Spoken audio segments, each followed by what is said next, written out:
What I went with earlier in the show was talk me out of all these different ideas. Okay. And one of them is the Mavericks overachieved last year, and they're not that good. You know, you certainly have a case for that right now. Right. I really felt like last season was going to be more of a springboard. I'm not typically known for being overly optimistic, but to this point, I have been. It's a different team, and obviously this team hasn't quite figured it out, but I can't sit here and tell you you're dead wrong. Glancing at the standings and looking at what was out on the floor last night, they need to prove that you're wrong at this point. And then my other one that I think you can offer a really good perspective on, because you visit with him all the time and you challenge him all the time, is Rick Carlisle has got an incredible reputation. He's accomplished a lot as a head coach, but talk me out of, over the last decade, Rick Carlisle gets too much credit and not enough blame. Again, they haven't won a playoff series since the championship season. I don't think there has been any season during that stretch, though, where they had the talent where they should have won a playoff series. I think that, they were more competitive, for example, in that playoff series against San Antonio than they should have been. If you're saying that they overachieved last year, I would say that doesn't the coach get credit if his team overachieved? So question one and question two are conflicting there. They're from the same dude. So I'm also quarterbacking the show, and you're not allowed to challenge me. So that's... Oh no. Here we go. We can challenge. I'm more Des Bryant than than Miles Austin here. Okay, so I can challenge you, Tony Romo. So I seriously I do think that scrutiny and criticism of Rick right now with the Mavericks as one of the most underachieving teams, or disappointing teams at least, in the NBA is fair. Really the biggest concern is there have been 3-4 games, including last night, where the Mavericks basically just kind of, rolled over and said, not our night. We're going to mail this one in. We quit.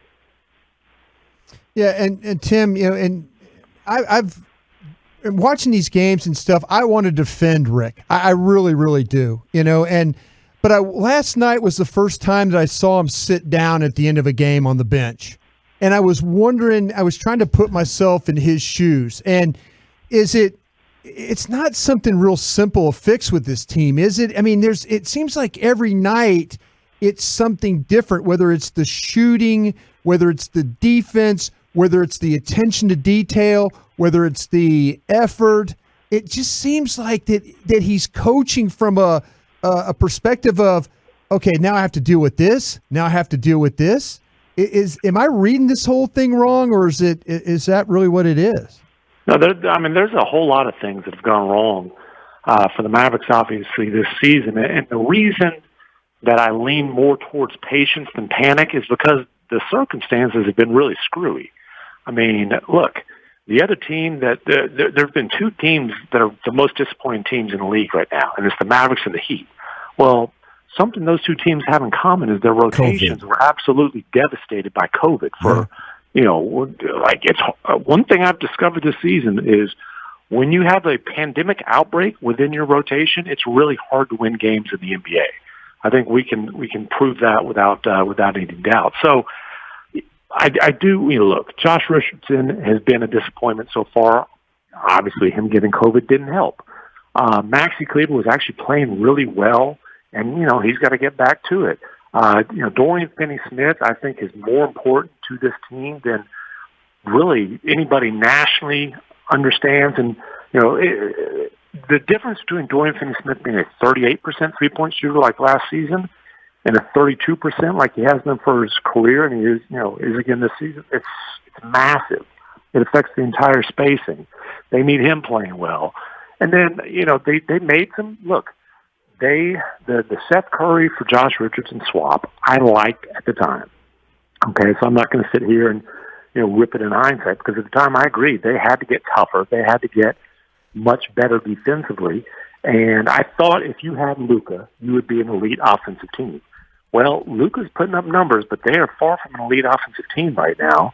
The lack of shooting has definitely hurt them. And for a team that was focused on upgrading defensively, boy, they are really a bad defensive team right now. Last night, obviously being the extreme example. But again, given the fact that Richardson missed so much time, short training camp, I can go on down the list of excuses.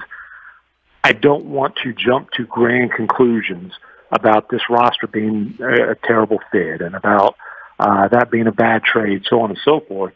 I'll just say, they better start winning soon, because if they don't, there will be a lottery pick headed to New York.